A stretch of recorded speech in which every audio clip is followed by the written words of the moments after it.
आप देख रहे हैं हर तस्वीर में कहानी और आपके साथ मैं हूं विवेक। पहली कहानी कटिहार से, जहां सदर अस्पताल की 2 नर्स सेवा और समर्पण की मिसाल हैं। पेट में नन्ही जान तो पल रही है, कोरोना ने भी जकड़ लिया है, फिर भी ड्यूटी का जज्बा ऐसा कि कदम खुद ब खुद बढ़े चले जा रहे हैं। कभी मरीजों के लिए बेड ठीक करती है तो कभी वेंटिलेटर के कलपुर्जों को दुरुस्त करती हैं।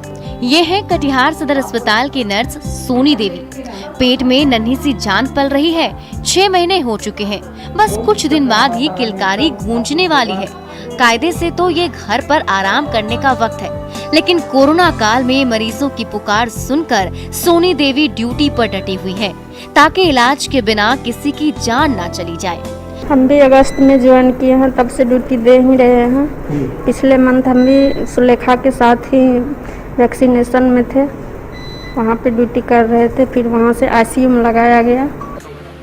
कटिहार सदर अस्पताल में सेवा और समर्पण की दूसरी मिसाल है सुलेखा देवी। पिछले साल अगस्त महीने से ही दिन रात ड्यूटी कर रही हैं। कभी दिन भर 150 मरीजों को वैक्सीन देती हैं, तो कभी आईसीयू में नाइट ड्यूटी करती हैं। इनके भी गर्भ में नन्ही जान पल रही है, लेकिन समर्पण का जज्बा ऐसा है कि ना कभी थकती हैं और ना कभी रुकती हैं। ड्यूटी के दौरान ही ये कोरोना पॉजिटिव हो गई, फिर भी कभी हिम्मत नहीं खोया।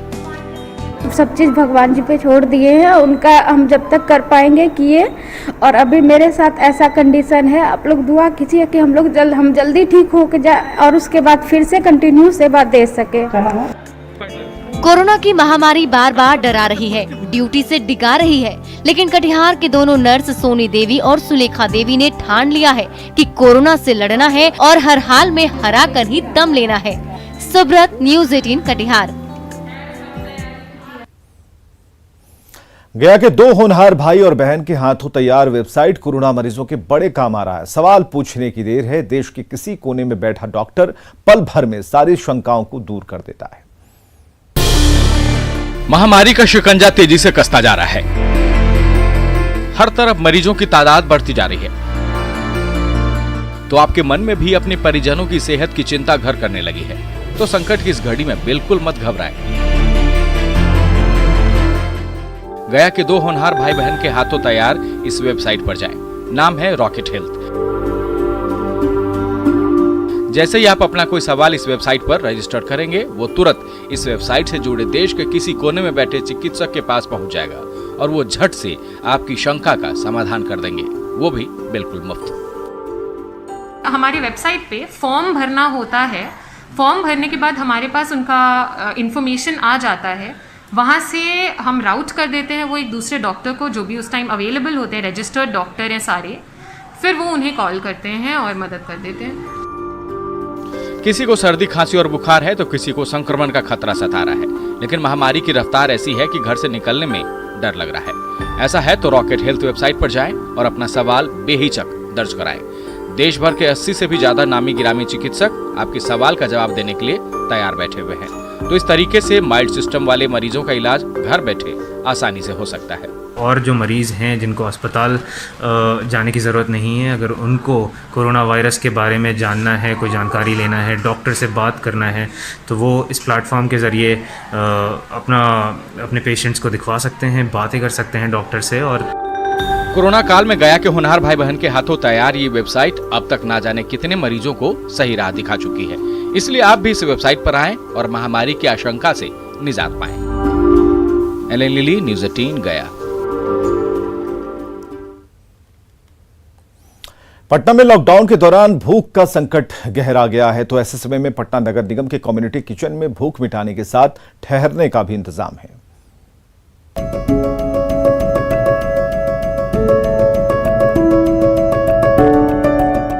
कढ़ाई में तली पूरियों से भरी टोकरी रेडी है।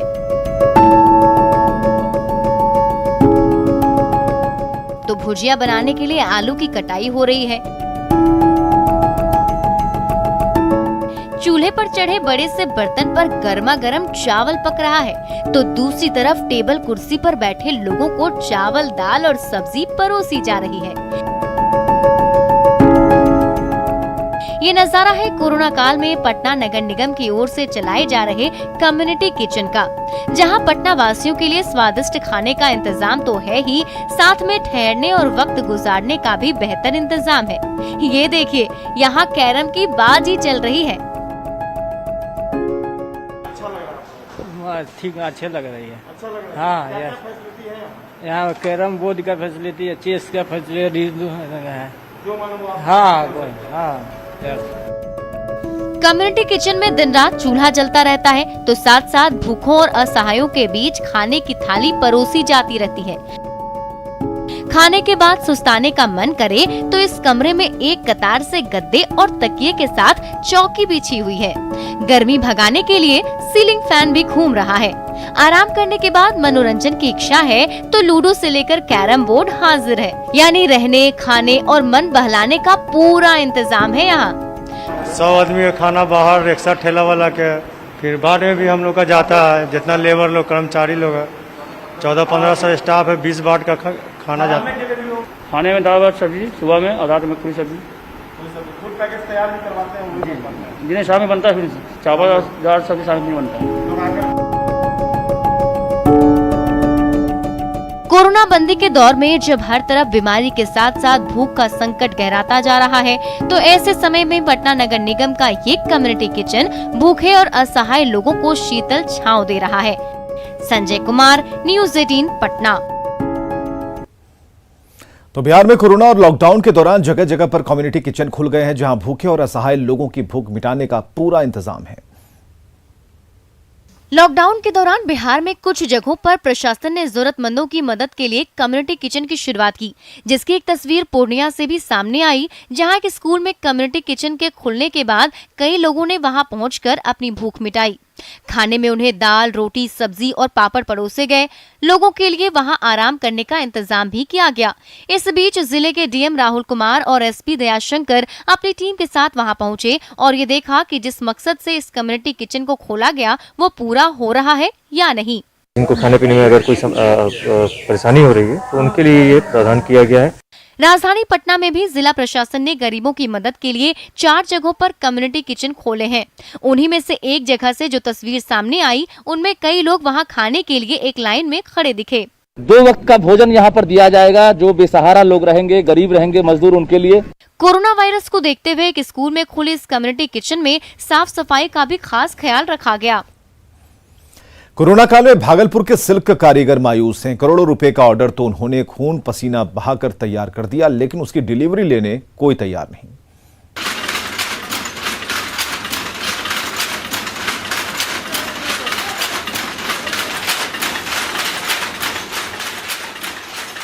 पावरलूम के कल पुर्जे पूरी रफ्तार से घूमते जा रहे हैं और उस पर सिल्क के महीन धागे जुड़ते चले जा रहे हैं। इसके साथ ही सिल्क के रंग बिरंगे कपड़ों का ढेर लगता जा रहा है।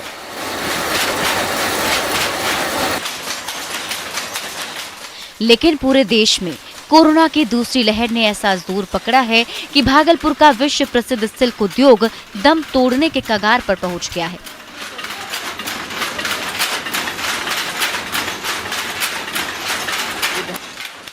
बुनकरों के घर पर सिल्क की महंगी महंगी साड़ियों से लेकर किस्म किस्म के कपड़ों का अंबार खड़ा हो गया है, लेकिन उसका कोई खरीदार नहीं मिल रहा है। आज इनके पास माल पड़ा हुआ और सैकड़ों करोड़ रुपए का पूरे भागलपुर में माल पड़ा हुआ है। जो डिलीवरी अभी होना था वो डिलीवरी रोका गया है। पिछले साल कोरोना की पहली लहर में भागलपुर की सिल्क नगरी में सन्नाटा पसर गया था, लेकिन साल के अंत में जब पहली लहर कमजोर पड़ी तो देश भर से ऑर्डर आने लगे, जिसकी समय पर डिलीवरी करने के लिए बुनकरों ने कर्ज लेकर धागा खरीदा। पावरलूम की मशीन दिन रात चलने लगी। लग रहा था कि सिल्क उद्योग को पटरी पर लौटने में ज्यादा समय नहीं लगेगा। लेकिन अब जब करोड़ों का ऑर्डर बनकर तैयार हो गया है तो कोरोना की दूसरी लहर ने ऐसा उफान मारा कि सिल्क के मखमली कपड़ों की डिलीवरी के लिए कोई तैयार नहीं है। जो वायरस का प्रकोप बढ़ा है, तो वहाँ से जितने भी ऑर्डर्स थे वो सारे कैंसिल कर दिए गए हैं और अभी 4 महीना के लिए रोक दिया गया है। अब ऐसे परिस्थिति में बुनकरों के पास तो न तो इतनी शक्ति होती है, न इनके पास पूंजी है। भागलपुर सिल्क के चाहने वाले देश और दुनिया भर में फैले हुए हैं, लेकिन कोरोना ने ऐसा पांव पसारा है कि बुनकरों के घर पर मखमली कपड़ों का पहाड़ सा खड़ा हो गया है, लेकिन कहीं उसका खरीदार नहीं मिल रहा है। आशीष, न्यूज़ 18 भागलपुर।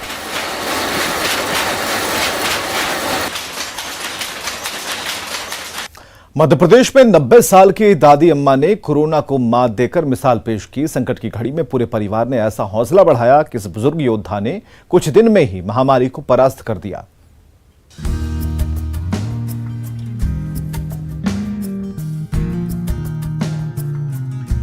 खिले खिले चेहरों से ये घर गुलजार है, अपनों के प्यार से महक रहा है ये गुलशन। तबीयत ठीक है? देवास की शिमला कॉलोनी समाज को एक संदेशा दे रही है, कैसे परिवार का सपोर्ट सिस्टम कोरोना से लड़ने में ताकत देता है। उसकी तस्वीर पेश कर रहे हैं ये मुस्कुराते चेहरे। सबसे पहले उस कोरोना योद्धा से मिलिए जो रेटरेकर परिवार की लाइफलाइन और पोतों की जान है। 90 साल की प्रमिला रेटरेकर जी। 90 साल की बूढ़ी दादी ने हिम्मत के दम पर कोरोना को मात दी है। तबीयत ठीक है? कैसा क्या रिया? मैं ऊपर मेरे साथ कैसा क्या रिया? खाना खाया? इस खुशनुमा तस्वीर को देखिए, यहाँ किरदार जरा बदल गए हैं। दादी प्रमिला पोता बन गई हैं और दादी का लाडला पोता कपिल दादी की भूमिका में है। आज मैं आजी के साथ में दादी को बुढ़ापे में पोते के प्यार का सहारा मिल रहा है। कपिल अपनी दादी प्रमिला का सबसे लाडला पोता है जो खुद भी कोरोना से संक्रमित हो गया था, जिसने अपनी दादी का ख्याल रखने में कोई कसर नहीं छोड़ी। इसी अपनेपन और प्यार की बदौलत 90 साल की बुजुर्ग प्रमिला रेटरेकर जी ने पोते कपिल के साथ हंसते हंसते कोरोना को हरा दिया। सुनिए उनके दूसरे पोते उल्लास की जुबानी दादी की इस जंग की कहानी। आज मैं आजी के साथ में 14 दिन निकाले। उनका उपचार एकदम सीधा साधारण। एक व्यक्ति को क्या है, मेडिसिन के अलावा एक पॉजिटिव थिंकिंग चाहिए, आसपास पॉजिटिव माहौल चाहिए, वो एक बेटर मिले तो व्यक्ति आराम में ठीक हो सकता है। तबीयत ठीक है? रेटरेकर परिवार के लिए आसान नहीं थी ये जंग। दरअसल 19 अप्रैल को उल्लास रेटरेकर की दादी प्रमिला कोरोना पॉजिटिव हो गईं। दादी की उम्र ज्यादा थी, रिस्क नहीं लिया जा सकता था। पोतों ने सारी कोशिश कर ली लेकिन अस्पताल में बेड न मिला। फिर सबने फैसला किया मिलकर ही ये जंग जीतेंगे और घर पर ही शुरू हुआ दादी का ट्रीटमेंट। देवास में क्या है, थोड़ी समस्या ऐसी हो रही है कि व्यक्ति पैनिक हो रहा है, डर के भाग रहा है, तो एकदम संसाधन थोड़ी कमी सी हो गई है। बाकी व्यक्ति को हर चीज़ के लिए ज़रूरत नहीं कि वो हॉस्पिटल जाए, पर थोड़ी हिम्मत कर ले। आज हमने भी हिम्मत किया। दादी की उम्र 90 ईयर्स की उम्र है, आज हमने भी हिम्मत की। देखो हम भी, हमारा घर का सदस्य है, अगर हम हिम्मत नहीं करते तो आज उनके साथ क्या होता। सर पर एक घर में 2 लोगों का पॉजिटिव निकलना, उसके बाद घर वालों की भी हिम्मत देना, अब मैसेज क्या देना चाहोगे पब्लिक? हम तो ये देना चाहेंगे कि आज एक परिवार एकजुट रहे और एकजुट रह के इस बीमारी का सामना करे। वीडियो कॉल और व्हाट्सएप के जरिए डॉक्टर से इलाज जारी था। घर पर ही ऑक्सीजन कंसंट्रेटर से ऑक्सीजन प्रमिला जी को दी जा रही थी, यानी दवा अपना काम कर रही थी, लेकिन परिवार का प्यार और पॉजिटिव माहौल 90 साल की प्रमिला रेटरेकर के लिए सबसे बड़ी संजीवनी बना। एक ही घर में सब वीडियो कॉल पर बात करके दादी की हौसला अफजाई करते रहे और देखिए ये कमाल, दादी ने जीत ही ली जंग। ऐसे मुश्किल घड़ी में ये तस्वीर ये संदेशा भी तो दे रही है कि प्यार के एहसास और अपनेपन से रिश्तों को नई सांसें मिलती हैं। जी हाँ, परिवार है साथ तो फिक्र नॉट। अपनों से मुंह मत मोड़िए, एक फोन घुमाइए और अपनों की खुशी और दर्द में शामिल हो जाइए। देवास से वरुण राठौर के साथ bureau report, news 18 Madhya Pradesh Chhattisgarh.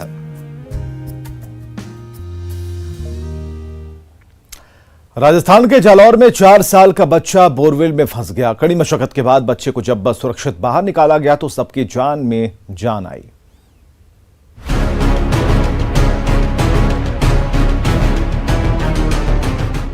Jalore जिले के लाछड़ी गांव में बोरवेल में फंसे 4 साल के मासूम अनिल को गुरुवार देर रात सुरक्षित निकाल लिया गया। इस तरह मौत के मुंह से अनिल के वापस लौटने से उसके घर के लोगों ने राहत की सांस ली और ऊपर वाले का शुक्रिया अदा भी किया। तो रात 11 बजे निकले, हमें की करे एकदम बढ़िया। कितने घंटे अंदर? 18 घंटे रहा, कोई दिक्कत? 18 घंटा रहा, ऑक्सीजन वगैरह सब थी अंदर। इसके हिसाब से किसने कैसे निकाला? वो तो निकाला है, नाम मादाराम जी सुतार है, उसने निकाला। आपको बता दें कि रेस्क्यू में लगी एनडीआरएफ की टीम को तो इस मिशन में कामयाबी नहीं मिली, लेकिन स्थानीय माधाराम ने अपने देसी जुगाड़ से रात करीब 2:30 बजे बच्चे को सुरक्षित निकाल लिया।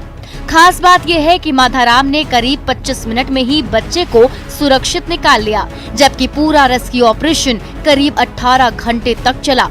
बोरवेल में ये बच्चा गुरुवार की सुबह करीब 10:15 बजे गिरा था, 90 फुट की गहराई में जाकर फंस गया था।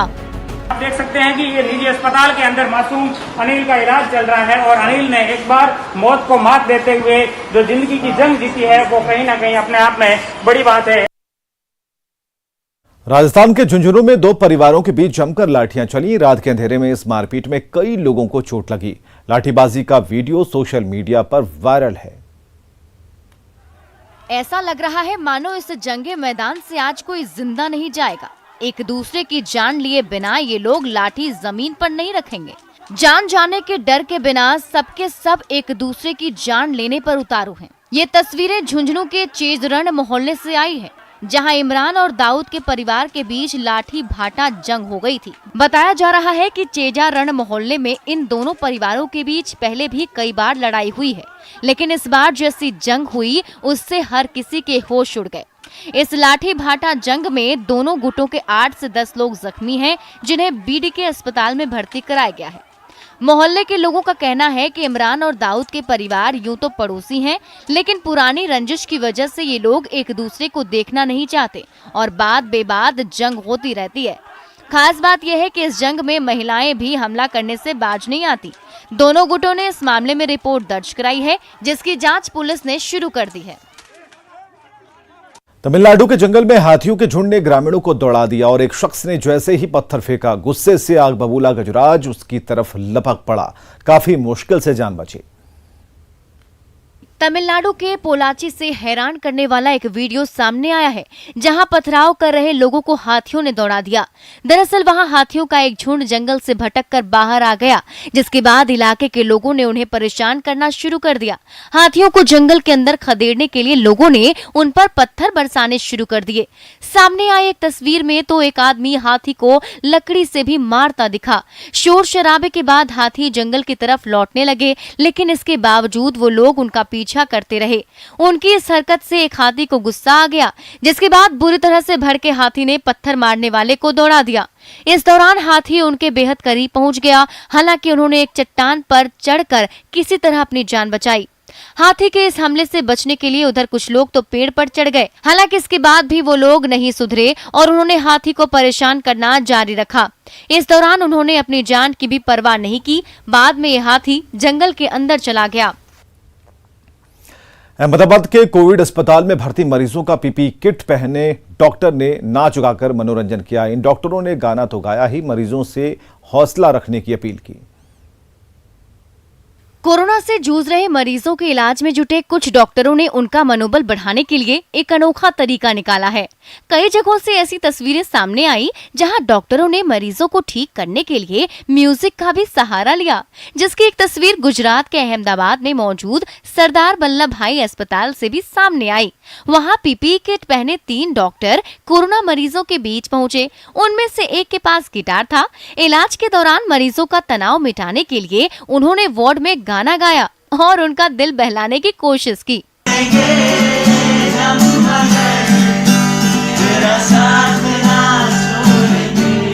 डॉक्टरों को इस रूप में देखकर मरीज भी खुश हो गए। कुछ ने ताली बजानी शुरू कर दी और कुछ मरीजों ने ये सब कुछ अपने फोन में रिकॉर्ड कर लिया। इसी तरह उत्तर प्रदेश में मेरठ के एक अस्पताल में कुछ डॉक्टरों और स्वास्थ्य कर्मियों ने हिंदी फिल्मों के गानों पर डांस किया और मरीजों का ध्यान बटाया।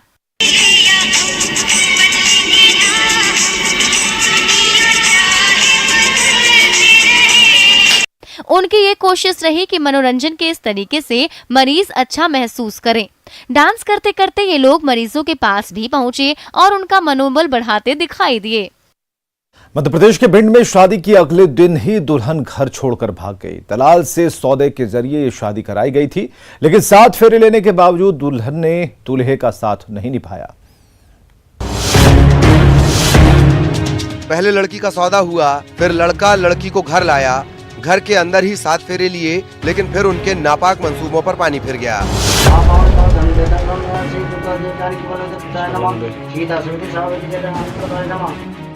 जबरन लड़की से फेरे तो ले लिए, लेकिन उसी रात लड़की घर से भाग गई।